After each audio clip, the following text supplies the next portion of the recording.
Oi, gente, tudo bom com vocês? Olá, cabroncitos e cabroncitas, Don Pablito está acá hoy para hablar con ustedes. ¿Ustedes ou ustedes? Ustedes. Vai que o Paulo de espanhol não esteja assistindo essa Oi, gente, ele tá vendo série demais. Ele tá vendo La Casa de Papel. Aí ele falou assim, olha, meu espanhol tá chuchu.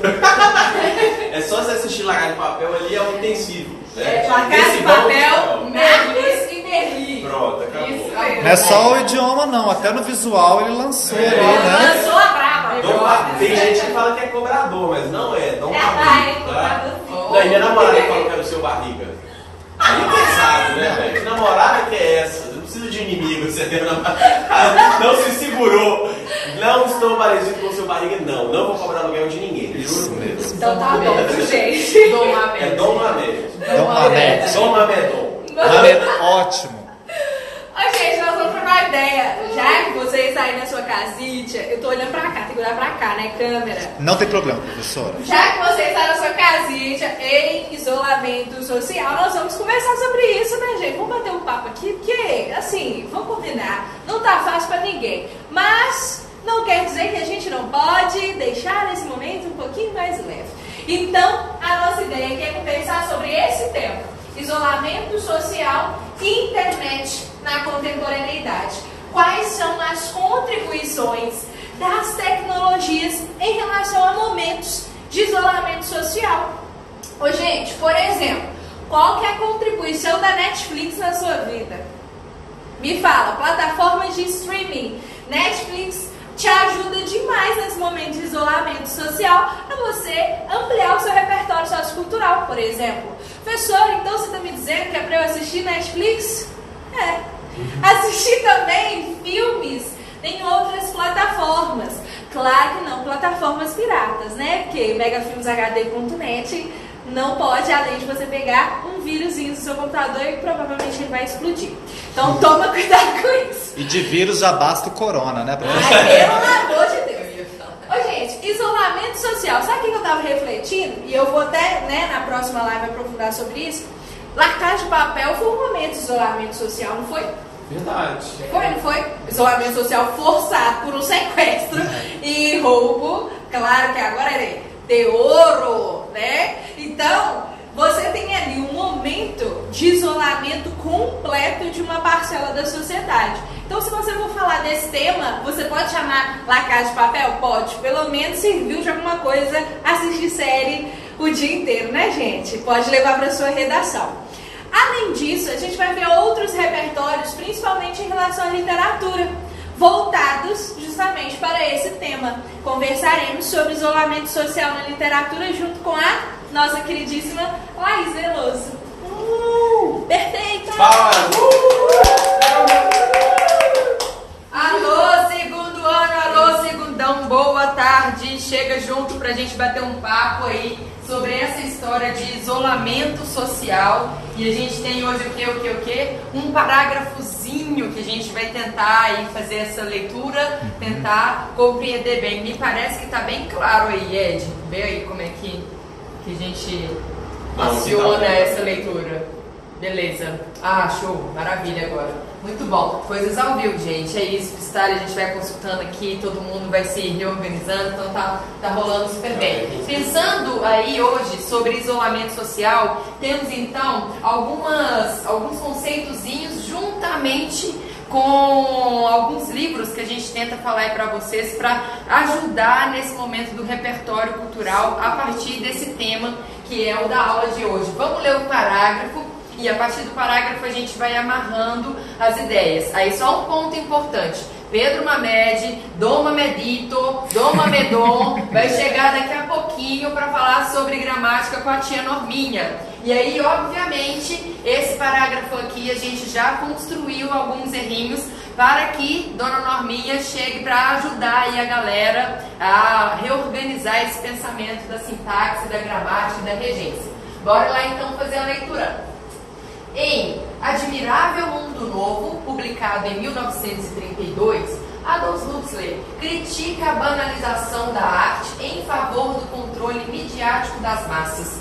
O parágrafo da argumentação já começa aí com uma referência dada, com uma alusão pra gente. Então, obviamente, eu já estou me situando aí no momento em que esse livro é publicado, em 32, ele se chama Admirável Mundo Novo. Quem fraga aquela musiquinha da Pitty sabe demais, que é sobre isso daí que ela está falando com a gente também. Admirável Chip Novo. Admirável Chip Novo. Então conversa aí a tecnologia pittiana junto com a gente da arte em favor do controle midiático das massas. Ao longo dos capítulos, aí olha só, tem uma paráfrase rolando aqui agora que induz a gente a entender um pouquinho da importância desse livro que está sendo usado como eixo argumentativo aqui para nós.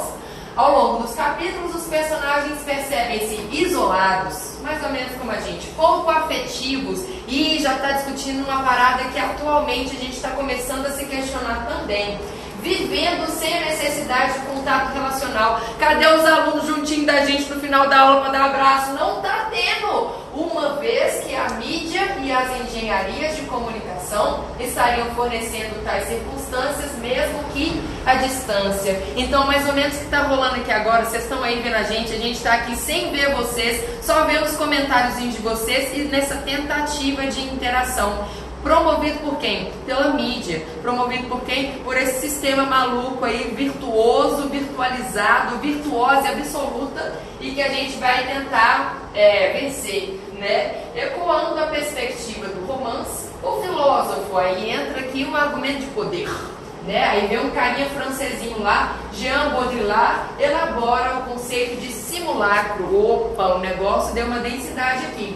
Onde a sociedade substitui a realidade por símbolos e signos que possam simular, simulacro, simular, olha lá essas duas palavrinhas juntinhas aí, ou seja, copiar. Aí o próprio parágrafo aqui, olha, no meio da explicação, a gente tentando indicar para o leitor daquele parágrafo o que significa a palavrinha, o conceito simulacro, ou seja, copiar essa mesma realidade a partir da tecnologia. Qual realidade?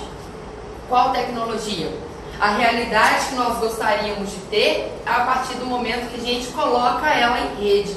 A realidade que a gente gostaria de ter aqui agora era a gente numa sala de aula, vocês brincando, conversando, jogando papelzinho e tal, e a gente chamando, faz silêncio aí, vamos interagir aqui, o que vocês estão fazendo? Conversando aí no chat, né? A mesma coisa que está rolando no fim das contas, mas via o quê? Internet, né? Via essa rede aqui que está nos ajudando a continuar com esse propósito, com essa realidade.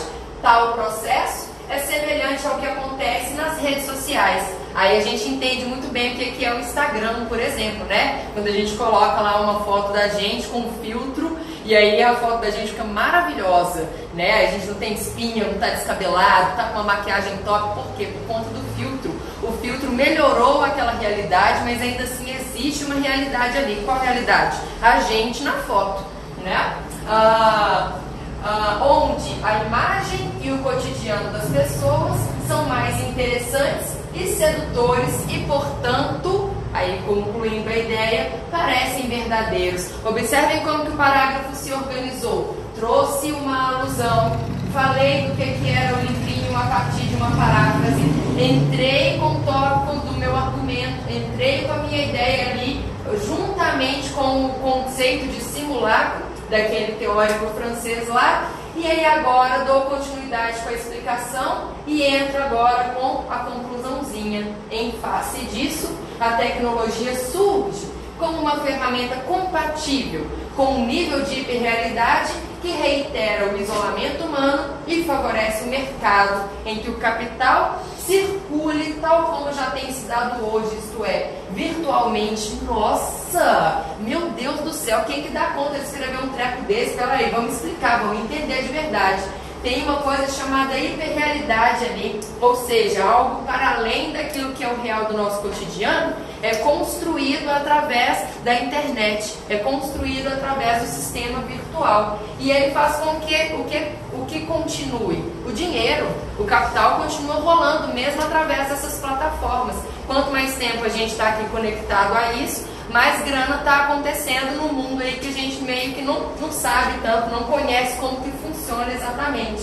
E aí a gente tem obviamente esse isolamento favorecendo a manutenção disso. Então, obviamente, se a gente estivesse pensando que algo desse sistema econômico que a gente vive atualmente estaria aí prejudicado por conta disso tudo que está rolando agora, não necessariamente, né? E aí a gente vai ter uma outra formatação disso no futuro. Mas de imediato é isso que está rolando aqui para nós. Vamos ver lá, diga. Professora, eu tenho uma pergunta. Manda. Mas provavelmente isso aí, essa questão econômica que você falou, os pequenos vão sofrer mais, né? Vamos dizer, o iFood da vida vai se aproveitar, o Outback, quem tiver a condição de fazer delivery, né? Trabalhar na internet. Agora o tiozinho da mercearia, o cara que vende pipoca na frente da escola, esse vai sofrer, né? Continua sofrendo, né? Sofrendo, né? Aquela velha história da música das meninas. O de cima sobe e o de baixo desce e a gente continua aqui na baixa. Né? Então, tem isso daí pra gente entender. Pode passar. Exato, pode passar.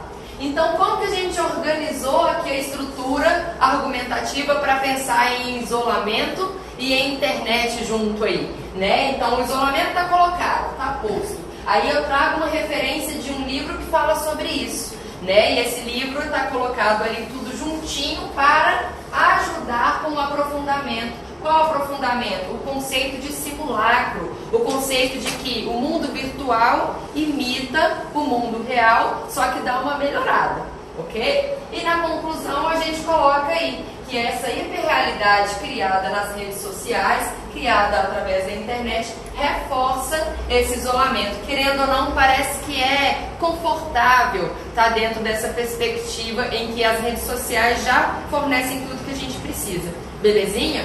Aí no último ponto, a gente tem alguns livrinhos que continuam falando sobre isso aí para nós. Mais obras que falam sobre isolamento social. O Último Grito, de um escritor muito massa, que é o Thomas Pynchon, e que ele discute nesse livrinho aí, essencialmente, aquele período lá das Torres Gêmeas, e como que poderia ter um decreto de detetives e mais uma série de outros elementos que vão entrar para culminar na criação de videogames para que a gente continue aí essencialmente isolados. É muito curioso o que esse livro faz assim. Uma crônica do Luiz Fernando Veríssimo que se chama Tecnologia, e aí ele discute a saída ou o abandono das máquinas de escrever pelos computadores e o que isso daí se relaciona com o maior tempo das pessoas diante das telas dos computadores todos. E aí vão ter mais 3 livrinhos: Relato de um Certo Oriente, do Milton Ratum, Entre Quatro Paredes, do Paul Sartre, e o Bartleby, o Escrivão, do Melville. Esses 3 livros aqui trazem para nós uma expansão assim gigantesca sobre a ideia de solidão, misturada à ideia de isolamento, e por fim, no Bartleby, a ideia de que a gente passa a não querer fazer muitas coisas, chegando no nível de improdutividade. Belezinha? Então a gente fica com essas dicas hoje. Pedro? Tem mais uma pergunta. Vai lá. Você lembra daquele conto também do Luiz Fernando Veríssimo? Eu acho que ele também fala sobre isolamento, que é sobre segurança, que eles moram num condomínio e aí eles começam a aumentar as regras de segurança ao ponto que ninguém mais podia sair do condomínio, né? Sim. Fala de isolamento um pouquinho. Fala de isolamento e combina com o alienista do Machado de Assis, Verdade. que ele coloca todo mundo da cidade dentro do que ele vai chamar de manicômio. Então, assim, gente, obra que está falando sobre a ideia de que o isolamento ele é um problema ou que ele é uma solução, é o que a gente mais vai encontrar e que mais vai afugentar a gente, né? Vai trazer aí aquele pensamento, velho, eu tô na pior, coisa daqui parece que é bom. É o questionamento que a gente vai entendendo aí. Dois lados da moeda, né? Exatamente, sempre ambíguo. Então é isso, vamos passar para Norminha, Doma Medito, vai lá, é contigo. Olá, querido aluno, estamos acá juntos novamente. Mi Normita, la gramática safadita. Galera, vamos dar uma olhada aqui nesse texto, tentar entender aí onde que estão os erros gramaticais. Gostei muito da exposição aqui das minhas colegas. Gostei inclusive daquela organização que a Laís fez ali de tópico frasal, aprofundamento, conclusão. Quando eu lembrei da época em que eu era monitor, eu sempre apelava aí para esse, principalmente para aquele aluno que tinha mais dificuldade de escrever, que estava no começo ainda do aprendizado, né? A gente pega a redação aí, é meio que uma montanha que você vai escalar. E aí sempre, para começar, eu sempre falava isso, ó, pensa que o seu texto tem que ter início, meio e fim. E os seus parágrafos também tem que ter início, meio e fim. Então qual que é a ideia? Você apresenta uma ideia, você aprofunda uma ideia e depois você conclui essa ideia. E aí até é bom para começar a falar da norminha, linda norminha, que é bom você fazer essa estrutura porque você se obriga a fazer no mínimo 3 períodos. Ou seja, um período, lembrando gente que período vai da letra que inicia até o ponto final, tá? Então toda vez que você tem um ponto final ali, você tem um período. E é bom que você não faça o seu texto, o seu parágrafo com apenas um período, que é o que a gente chama de parágrafo frasal. Não confundir com tópico frasal, são coisas diferentes, tá? Então eu acho que assim, é interessante você ter mais de um período, até porque senão você pode perder pontos, e essa estrutura aí de apresentar a ideia, desenvolver a ideia e concluir a ideia até te obriga a ter mais períodos no seu texto, beleza? Então fica aí os elogios aos colegas. Só para dar o tempo também para vocês acharem os erros. Aqui eu estou vendo que não está aparecendo muito bem, que eu coloquei em vermelho ali, e saiu logo a parte dos encontros e os erros. Mas é bom que eles vão procurando, se não saiu vermelho também. Às vezes é até o que eu estou querendo, ficar sem ver o vermelho. Mas acho que vocês já vão encontrar aí os erros. Eu sei que tem dois erros que vocês vão ver com mais facilidade. Os alunos do segundo ano do PROM são assim, autoridades no assunto, né? Norminha já é amiga deles. Então, olha só, presta atenção aí, vê se você consegue encontrar os erros e por que há esses erros, né? A gente tem aqui erros que são mais básicos, mas tem pequenos detalhes que às vezes alteram a situação. Então, olha só o que acontece, gente. Nesse caso aqui, do à distância, é muito normal, é muito comum você querer colocar a crase. Ela é meio que natural, né? Então, assim, as engenharias de comunicação estariam fornecendo tais circunstâncias, mesmo que à distância. Então, isso meio que pede uma crase, mas a norminha não deixa. Então, vamos lá para o quadro para a gente ver os casos, né? A gente tem aqui ainda o erro do onde, o erro do hífen, da hiperrealidade, mas vamos começar aqui pela questão da crase. O que acontece com essa expressão à distância? A expressão à distância, por exemplo, a gente vê muito, cada vez mais, ensino à distância, né? Isso que a gente está fazendo aqui agora. Essa expressão ela só vai carregar uma crase se ela tiver especificada. Qual é a distância? Que distância é essa? Se você especificar depois da expressão qual é a distância, aí você tem que usar a crase. Agora, se a expressão estiver no sentido mais genérico, a distância, e você não sabe qual é essa distância, você não coloca a crase. Por quê? É como se não houvesse o a artigo. Você só usa o a artigo, lembrando aí que a crase é o que, gente? A junção do a preposição mais o a artigo. Você usa o a artigo quando você especifica alguma coisa. Se a distância não está especificada, então não há ali o a artigo. O que há ali é apenas o a preposição. Então por isso você não utiliza a crase. Nesse caso que a gente viu, a distância não está especificada. Então é mesmo que a distância, mas que distância ele não está especificando. Então se a gente especificar a distância, aí sim, a gente vai ter um exemplo de crase. Só pegar o canetão vermelho. Norminha adora vermelho, fica louco. Olha só, nesse caso, esse de 30 metros está especificando qual é a distância, correto? Ele estava à distância de 30 metros da escola. Ô saudade, né, minha filha, de estar essa distância da escola? Deve estar no mínimo uns 20 quilômetros da sua escola agora. Então, nesse caso aqui está especificado. Qual é a distância? É uma distância de 30 metros. Então, nesse caso, você tem sim que colocar a crase. Agora, no caso que a gente viu ali, a distância, qual é a distância, não está especificada, está falando no sentido genérico. Então, você não pode colocar crase em algo que esteja no sentido genérico. É sempre em algo que está no sentido especificado. Aí é uma especificidade da questão da crase, né? É uma exceção, é uma regrinha aí que nem todo mundo sabe. Então a gente sempre sabe aí que a crase é o artigo e o a preposição. E a gente fica procurando mais o a preposição, que ele é mais difícil, tem a ver com regência, etc. A gente acaba esquecendo do artigo. Então nesse caso, o artigo vai ser muito importante para a gente. Agora o onde. O onde não é possível. O onde vocês perceberam que estava errado, né, gente? Pelo amor de Deus, não usa onde para não falar de lugar. Minha minha fica muito brava, morde até os beijos quando você fala assim, minha filha. Para com isso. Olha só, o onde a gente só usa para lugar, para um espaço físico. Olha o exemplo que eu coloquei aqui. Natal, cidade onde nasci, é verídico, tá, gente? Eu sou um nordestino, tudo bem que agora eu tô meio espanhol, meio colombiano, mas as raízes nordestinas ainda batem, ainda pulsam nas minhas veias. Então, Natal, cidade onde nasci, tem praias belíssimas. Beleza. Esse onde aqui está retomando o quê? Está se referindo a quê? A Natal. Vou puxar aqui a flechinha do Marcelo Moreno, olha só. Natal. Então, o onde está retomando o espaço físico, está retomando o lugar. Lá, vamos voltar lá para o quadro para a gente ver os casos de onde. Ecoando a perspectiva do romance, o filósofo Jean Baudrillard elabora o conceito de simulacro, onde a sociedade substitui a realidade por tananã. O onde está retomando o quê, gente? Está retomando o simulacro, que por sua vez é um conceito. Então você não pode usar o onde para retomar simulacro, porque simulacro não é lugar, simulacro não é espaço físico, beleza? Guarda essa mensagem do Dom Mamedon aí para você não errar mais. Então, onde só retoma lugar. Aqui não está retomando simulacro. Simulacro é lugar, você deita no simulacro, você encosta nele, você pisa nele, você pula nele. Não, então ele não é um lugar.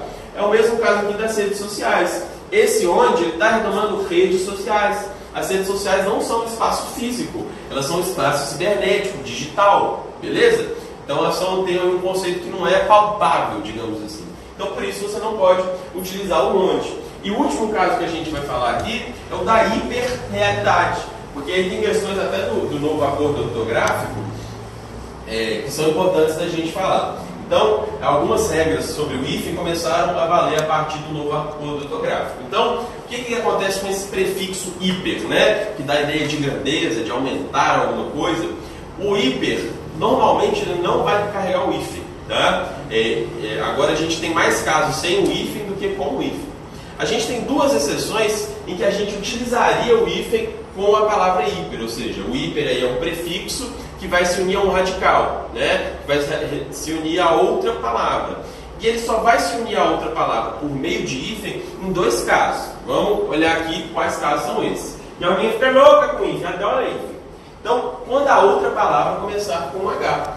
Qual é a outra palavra? A que vem depois, né, gente? Aquela a qual o hiper está se unindo. Beleza? Então, qual que é a palavra aqui? Qual que é o caso? Hidratação.